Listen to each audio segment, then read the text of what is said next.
नाजरीन आदाब, मैं रिदा खानम आपका खैर मकदम करती हूँ सियासत टीवी के प्रोग्राम रिव्यू ऑफ न्यूज़पेपर में। सियासत टीवी आपके लिए लेकर आया है एक प्रोग्राम जिसमें हम आपको आज के अखबारात की अहम खबरों के बारे में बताएंगे।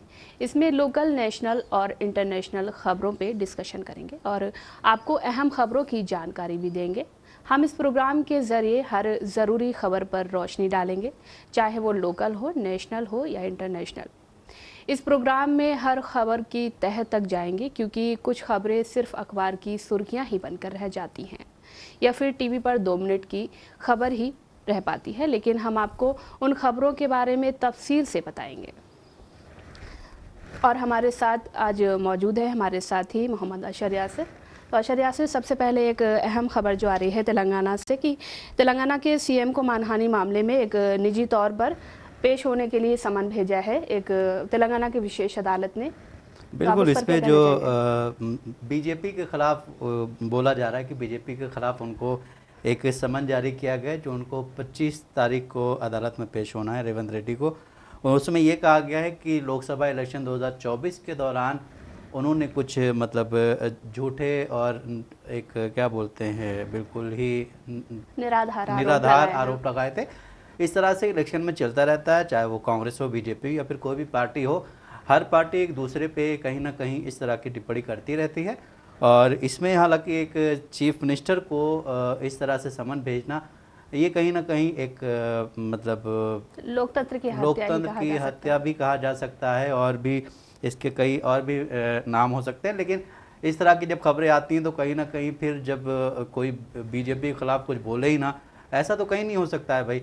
कोई अगर कुछ गलत हो रहा है तो ज़रूर कोई ना कोई बोलेगा उसमें, चाहे वो अब बीजेपी जब इलेक्शन का टाइम आता है तो बड़े बड़े वादे करती है, बड़े बड़े दावे करती है। जिस तरह से 2014 से हम 2014 में दावा किया गया था कि हम सबको 15 लाख रुपए देंगे, और भी कई सारे वादे किए गए थे, लेकिन उन सब वादों पे कुछ नहीं हुआ। इसी पे अगर कोई बोलता है तो उसके खिलाफ अगर इस तरह की वारदात होंगी तो आगे चल के लोकतंत्र बचेगा या नहीं बचेगा, इसका कोई भी अभी पता। जैसा कि हम पहले के मामलों में भी देख चुके हैं, जैसे कि केजरीवाल को भी समन भेजा गया था, उनकी भी गिरफ्तारी हुई थी, उनको भी जेल में डाला गया था। और झारखंड के मुख्यमंत्री हेमंत सोरेन को भी जेल में डाला गया था। तो एक तरह से ये लोकतंत्र की हत्या ही कहा जा सकता है। अब कांग्रेस की यहाँ पर सरकार है तो कांग्रेस के सीएम को भी समन भेजा गया है। एक भाजपा के नेता हैं, भाजपा के लोकल नेता हैं, उन्होंने ये निराधार आरोप लगाए हैं कि उन्होंने 2024 में जो इलेक्शन हुए थे उन पर मानहानि का केस करके उनको समन भेजाया है एक विशेष अदालत के जरिए। बिल्कुल, इस तरह के जब कोई मतलब बीजेपी का कोई लीडर विपक्ष को कुछ बोलता है तो उस पर कोई भी केस नहीं होता, उसको ऐसे ही छोड़ दिया जाता है। जिस तरह से संसद में हुआ था, रमेश बी दोड़ी ने उनको बीएसपी के जो उस वक्त के एमपी थे दानिश अली, उनको बहुत कुछ बोला था संसद में, उनके खिलाफ कुछ नहीं हुआ। और जो हमारे लोकसभा के स्पीकर थे उस वक्त भी और अभी वही हैं, ओम बिरला, उन्होंने कहा था इस कार्रवाई, इसकी जो वीडियो है या इस कार्रवाई को हटा दिया गया है बस। जी, तो वहीं लोकल से एक और न्यूज़ आ रही है अशर कि रेवंत रेड्डी ने धरना प्रदर्शन किया है। जो सेबी के उपाध्यक्ष हैं, जो सेबी के अध्यक्ष हैं, उनके खिलाफ एक धरना प्रदर्शन किया है कि वो और अडानी आपस में मिले हुए हैं। बिल्कुल, इसमें कल एक हैदराबाद में बहुत बड़ा एक धरना प्रदर्शन ईडी ऑफिस के बाहर हुआ है। उसमें कांग्रेस के बड़े बड़े लीडर्स भी आए हुए थे, चाहे वो लोकल हों या फिर कुछ लोग दिल्ली के भी यहाँ पे नज़र आए थे, सलमान खुर्शीद वगैरह। उसमें रेवंत रेड्डी ने बहुत ही सख्त लहजे में बोला है कि जो बीजेपी नीट एनडीए सरकार है वो देश के लिए ख़तरनाक है। वो देश के लिए ख़तरनाक इसलिए है क्योंकि देश में इस वक्त जो कर्ज़ है वो कहीं ना कहीं दोगुना हो गया। उन्होंने कहा है कि एक रिपोर्ट दी है कि देश में 2014 तक 55,000 करोड़ रुपए का कर्ज था। 2014 में जब ये गवर्नमेंट आई है, मोदी गवर्नमेंट, उससे पहले 55,000 रुपये करोड़ का कर्ज था। वो अब बढ़ करके 1.15 लाख करोड़ हो गया है। तो कहीं ना कहीं ये पूरा एक तरह से अगर कहा जाए तो हिंदुस्तान की जो आवाम है वो कर्ज़ में जो है डूब गई है। बिल्कुल, उसको कितना कर्ज देना पड़ेगा, कर्ज के उसमें आ गई है, जद में आ गई है कि पूरा डबल, सिर्फ 11 साल के जो अपने कार्यकाल है उसमें उन्होंने इतना कर्ज कर दिया है कि अब वो जो 2014 का कर्ज था उससे बिल्कुल डबल हो गया है वो। उन्होंने कहा है कि जितने भी यहाँ पे गुजरे हैं प्रधानमंत्री 16, उनमें से किसी ने भी ये कारनामा नहीं किया। सिर्फ मोदी जी ने कारनामा क्या है कि उस कर्ज को डबल कर दिया। जी जी, जैसा कि मोदी जी बोलते हैं कि हम तो गरीब हैं, फ़कीर हैं, वक्त आएगा तो झोला लेके भाग जाएंगे, इस तरीके से। और उन्होंने ये भी कहा है कि संसद में जब इसी प्रोटेस्ट में कहा है कि संसद में जब ये अडानी या हिंडनबर्ग की रिपोर्ट पे कोई चर्चा होती है तो वो उस चर्चा में नहीं भाग लेते हैं, उस पर कोई जवाब नहीं देते हैं और वो ऐसे मौक़ों पे हिंदुस्तान से बाहर जाना ही पसंद करते हैं। जी, और जैसा कि कल जो धरना प्रदर्शन हुआ है उसी के बारे में केटीआर साहब ने बोला है कि रेवंत रेड्डी एक तरफ धरना प्रदर्शन करते हैं सेवी के खिलाफ या अडानी के खिलाफ या मोदी के खिलाफ, और वहीं वो दूसरी तरफ उनकी जेब में नज़र आते हैं, जैसा कि वो दिल्ली में उनसे मुलाकात करने जाते हैं। और उन्होंने ये भी आरोप लगाया है कि रेवंत रेड्डी अडानी से जो यहाँ की कंपनियाँ हैं उनमें निवेश करने को कहते हैं। बिल्कुल, उन्होंने कल एक आरोप लगाया था, उसमें एक ट्वीट में ये फ़ोटो भी शेयर की थी दोनों के, जो रेवंत रेड्डी और अडानी वहाँ पे थे। उसमें उन्होंने कहा था कि दिल्ली में रेवंत रेड्डी दिल्ली में जो कांग्रेस है वो अडानी के ख़िलाफ़ बोलती रहती, संसद में हमेशा अडानी के ख़िलाफ़ बोला जाता है, लेकिन तेलंगाना में और राज्य सरकारों में जो वहाँ के मुख्यमंत्री हैं या यहाँ के मुख्यमंत्री रेवंत रेड्डी ये उनके साथ एक वो करते हैं, कोलैबोरेशन करते हैं और हैदराबाद या तेलंगाना की जो भी कंपनियां आती हैं उसमें निवेश करने को बोलते हैं। तो उन्होंने कहा है कि ये दोगलापन कब तक आप छुपा के रखेंगे, इसके बारे में कहिए। आपका जो दोहरा मापदंड है ये बहुत ही गलत है और आप या तो मतलब उनके खिलाफ ही रहिए या फिर आप इसके पक्ष में ही रहिए। जी, एक खबर और सामने आ रही है अरशद कि मुस्लिम पर्सनल लॉ बोर्ड के जो नायब सदर हैं अरशद मदनी, उन्होंने वक्फ बिल बोर्ड को लेकर मुसलमानों के खिलाफ भाजपा पर आरोप लगाया कि भाजपा मुसलमानों के खिलाफ षड्यंत्र रच रही है, कि इस पर आप क्या कहना चाहेंगे? बिल्कुल, अरशद मदनी ने जो कल एक प्रेस कॉन्फ्रेंस की थी उसमें कहा था कि मुसलमानों को अल्लाह के नाम पर वक्फ की जो मिल्कियत उससे महरूम किया जा रहा है। जो वक्फ की मिल्कियत जो लोग मतलब एक कहीं ना कहीं दान करते हैं वक्फ बोर्ड को, उससे कहीं ना कहीं हिंदुस्तान के जो मुसलमान हैं उनको वो महरूम किया जा रहा है। और उन्होंने ये भी कहा है कि सरकार ने जो ये कोशिश की है वो बहुत ही गलत है। साथ ही उन्होंने एक और इल्ज़ाम लगाया, कहा है कि ये सिर्फ गैर आइनी, गैर जमहूरियती और ये मतलब हमारे आइन के सेक्शन 14, 15 और 25 की खिलाफ वर्जी भी है। और उन्होंने साथ ही एक बहुत बड़ी अहम बात ये भी कही अपने प्रेस कॉन्फ्रेंस में कि बीजेपी ने 2024 का जो लोकसभा इलेक्शन था उसमें हिंदू मुस्लिम करने की कोशिश की।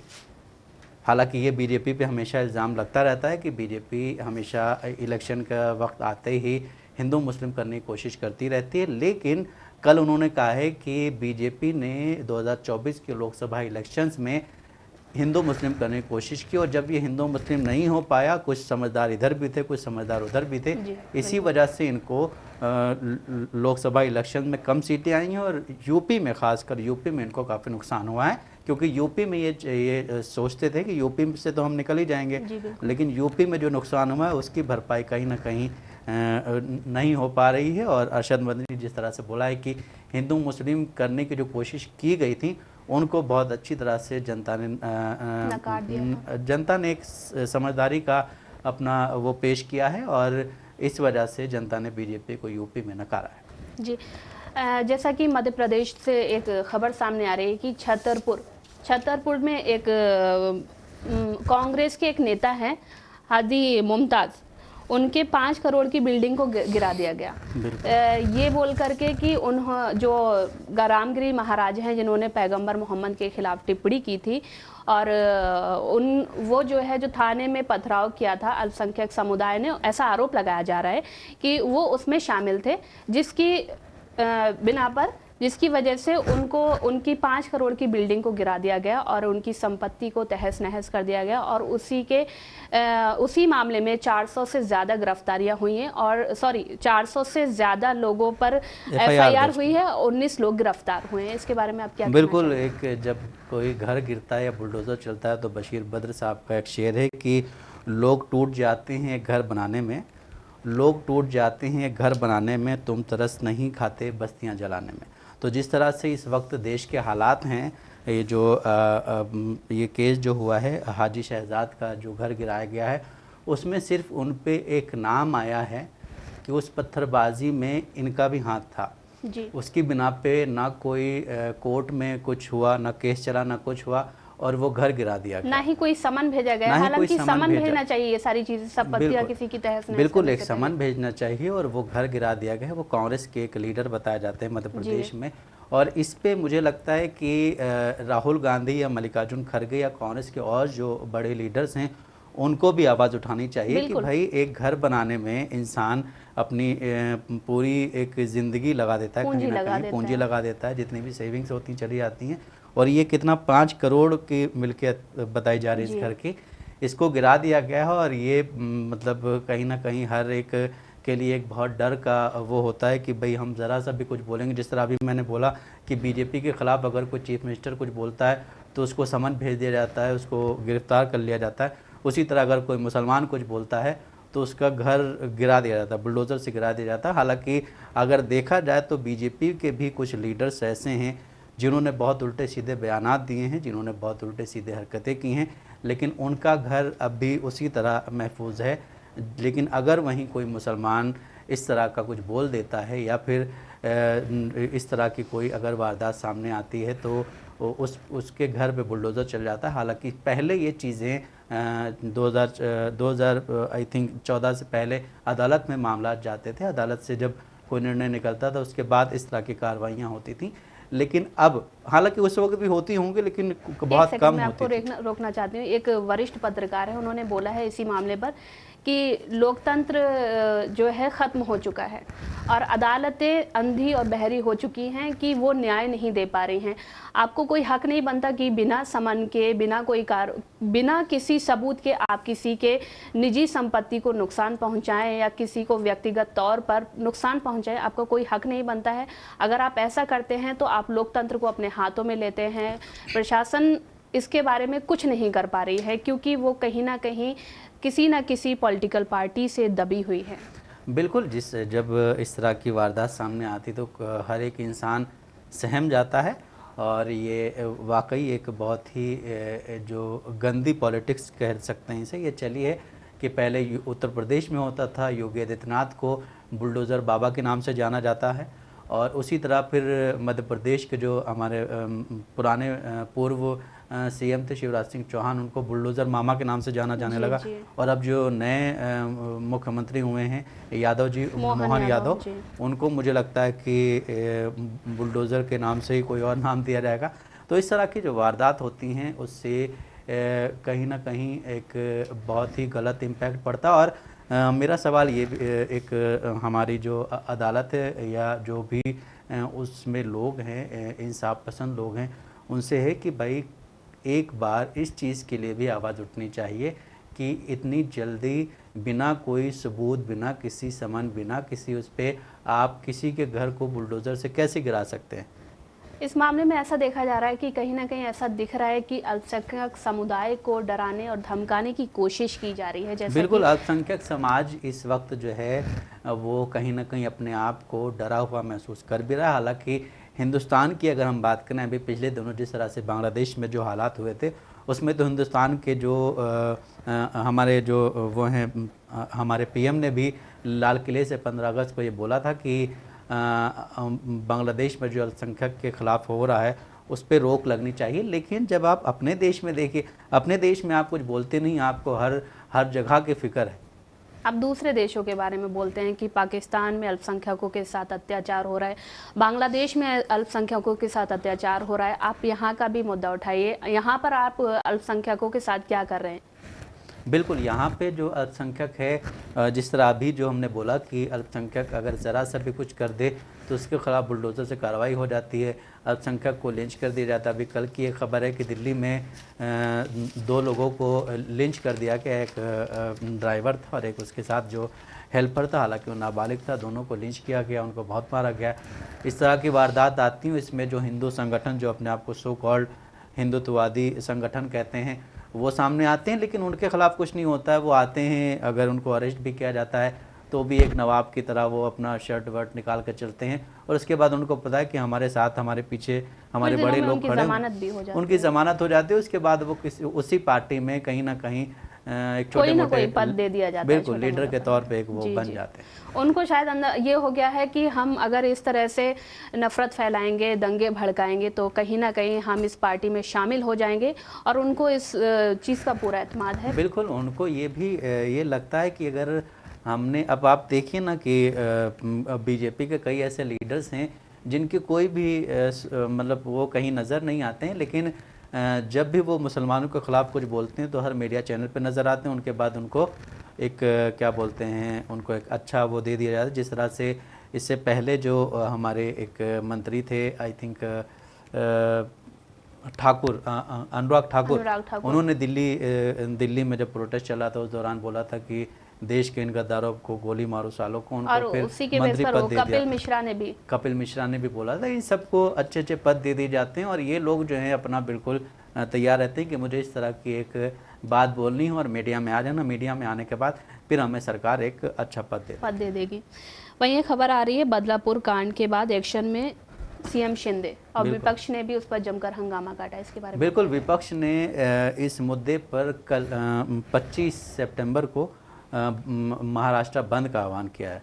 और ये जो केस हुआ था ये बहुत ही मतलब कहा जाए तो बच्चों के साथ बहुत ही गंदा केस था ये।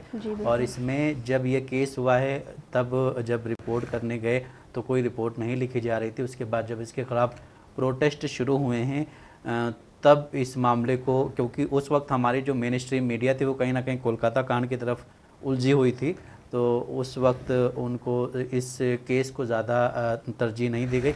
उसके बाद जब इसके खिलाफ प्रोटेस्ट हुए तो पुलिस ने लाठीचार्ज की, और कई लोगों के ख़िलाफ़ तो मुझे लगता है कि इसमें एफआईआर भी दर्ज की गई थी, और 30-20 लोग समथिंग करके कुछ इनको वो कर लिया गया था, डिटेन कर लिया गया था। लेकिन अब उसके खिलाफ वहाँ का विपक्ष था, उसने भी 2 दिन पहले प्रोटेस्ट किया था। लेकिन अब विपक्ष ने 25 सितंबर को महाराष्ट्र बंद का आह्वान किया। उसमें शिवसेना के यूबीटी नेता हैं संजय राउत, उन्होंने कहा है कि ये कहीं ना कहीं ये सरकार और पुलिस की मिलीभगत है। वो जो स्कूल था वो भी किसी बीजेपी से ही कोई जो उनसे ताल्लुक़ रखते हैं उन्हीं का था, इस वजह से इस मामले को उठाया नहीं गया। और पुलिस और सरकार की कहीं ना कहीं मिलीभगत की वजह से लाठीचार्ज किया गया। उन्होंने कहा है कि हम इस केस में ये चाहते हैं कि जिन पे एफआईआर हुई हैं उनकी एफआईआर वापस हो, और एक मुख्यमंत्री एक स्टेटमेंट दें। हालांकि अभी जो एक खबर आई है उसमें ये है कि महाराष्ट्र के जो मुख्यमंत्री हैं उन्होंने एक एक्शन लेते हुए ये कहा है कि हर स्कूल में सीसीटीवी कैमरा लगेगा। लेकिन फिर अगर हम ये देखते हैं कि जहाँ सीसीटीवी कैमरा लगा होता है वहाँ पे अगर इस तरह की कोई वारदात सामने आती तो ये कहा जाता है कि उस वक्त सीसीटीवी कैमरा काम नहीं कर रहा था, उस वक्त सीसीटीवी कैमरा ख़राब था। इस तरह की वारदात जैसा कि कोलकाता मर्डर केस में बिल्कुल कोलकाता मर्डर केस में ये हुआ था कि वहाँ बोला गया है कि सीसीटीवी कैमरा उस वक्त ख़राब था या काम नहीं कर रहा था, इसी तरह कुछ बोला। तो सीसीटीवी कैमरे आप जितने भी लगा लें, जब तक आप इसके खिलाफ कोई सख्त कानून नहीं बनाएंगे तब तक इस तरह की वारदात मुझे नहीं लगता है कि हिंदुस्तान में रुक पाएंगे। जी। एक खबर और सामने आ रही है कि विनेश फोगाट ने कल एक ट्वीट किया है। उन्होंने कहा है कि ब्रजभूषण के खिलाफ जो महिला पहलवान हैं उन्होंने जो प्रदर्शन कर रही थी उनके लिए जो पुलिस फोर्स लगाया गया था उनकी सुरक्षा के लिए, उसको हटा लिया गया है। और वहीं दिल्ली पुलिस की एक बयान सामने आया है। उन्होंने कहा है कि ये वो सिर्फ इसीलिए वो हटाया नहीं गया है, उनको एक ट्रेनिंग दी जा रही थी इसीलिए उनको वापस बुला लिया गया था, और आई थिंक वो पहुंचने वाले हैं या पहुंच चुके हैं, ऐसा उन्होंने कुछ बयान में बोला है। बिल्कुल, इसमें ये विनेश फोगाट ने जो ट्वीट किया था उसमें एक कहा था कि जो भी ये पहलवान हैं जो उनकी क्या बोलते हैं सुरक्षा के लिए जो लगाए गए पुलिसकर्मी थे उनको हटा लिया गया। उन्होंने ट्वीट किया था, उसमें दो लोगों को टैग भी किया। उसमें एक क्या बोलते हैं एक राष्ट्रीय महिला आयोग को टैग किया था और एक पुलिस को टैग किया था। तो आज अब फिर बाद में पुलिस की तरफ से एक बयान आया है कि वो जो सुरक्षा कर्मी थे उनको ट्रेनिंग देने के लिए हटाया गया था। आज शाम तक या फिर कल वो वापस चले जाएंगे। तो अगर इस तरह का कुछ हुआ है तभी उन्होंने ट्वीट किया है, और जब ट्वीट किया तो जाहिर है ये मामला बड़ा है। इस मामले में जो अध्यक्ष हैं इस वक्त WFI के संजय सिंह, उनको जब अध्यक्ष बनाया गया था, जिनके खिलाफ ये काफ़ी मामला चला था ब्रजभूषण के खिलाफ, साक्षी मलिक ने भी अपना इस्तीफा दिया था। कई पहलवानों को कितनी बुरी तरह से घसीटा गया था, मारा गया था उनको। कहीं ना कहीं ये एक हमारे देश के लिए एक बहुत ही गलत वो था कि वो फिर हमें रिप्रेजेंट करने के लिए अभी जिस तरह से विनेश फोगाट गई थी जी ओलंपिक्स में, हालांकि उनके साथ जो भी ट्रेजेडी हुई है वो किसी से भी छुपी नहीं है, लेकिन जब ये पहलवान हमारे देश का नाम बढ़ाने के लिए आगे जाते हैं तो उन पहलवानों को कहीं ना कहीं एक अच्छी ग़िज़ा, एक अच्छी सिक्योरिटी देनी चाहिए और इस तरह के जो केसेस सामने आते हैं उसमें एक एक्शन लेना चाहिए। हालांकि बीजेपी ने एक्शन लिया और ब्रजभूषण शरण सिंह को शायद अब की टिकट नहीं दिया था, लेकिन टिकट दिया तो उनके बेटे को दिया था। जी, जैसा कि आपने बताया कि विनेश फोगाट जिस तरह से आज इस लड़ाई से जूझ रही हैं, इस सिचुएशन से जूझ रही हैं, उनके सामने बहुत सारे ऐसे मुश्किलें सामने आ रही हैं जिस पर वो हमेशा मुखर रही हैं और वो लड़ती रही हैं बचपन से अब तक। जैसा कि उनकी बायोग्राफी में हमने पढ़ा है, लिखा, उनके देखा है उनको जिस तरीके से उन्होंने ब्रजभूषण पर जैसा कि लास्ट टाइम आरोप लगाया था कि उन्होंने उनका ट्रेनर चेंज कर दिया था, उनका डाइटिशियन चेंज कर दिया था, उनको एक वक्त आया था कि उनको डाइटिशियन भी नहीं दिया था। और ये ऐसा दिखता है कि सोची समझी साजिश का हिस्सा है। ये देखिए, एक जब कोई हमारे देश को रिप्रेजेंट कर रहा होता है उसके खिलाफ अगर इस तरह की वारदात सामने आती हैं और एक अध्यक्ष जिस पे खुद ही एक पहलवानों ने एक एहतजाज किया था, उस पर एक इल्ज़ाम लगाया था, उस इल्ज़ाम के बारे में अभी तक कुछ भी खुल के सामने नहीं आया है, लेकिन इस तरह की जब वारदात सामने आती हैं तो और जो उभरते हुए खिलाड़ी हैं उन पे गलत असर पड़ता है कि हम जब जाएंगे वहाँ पे तो कहीं हमारे साथ भी ऐसा ही हुआ।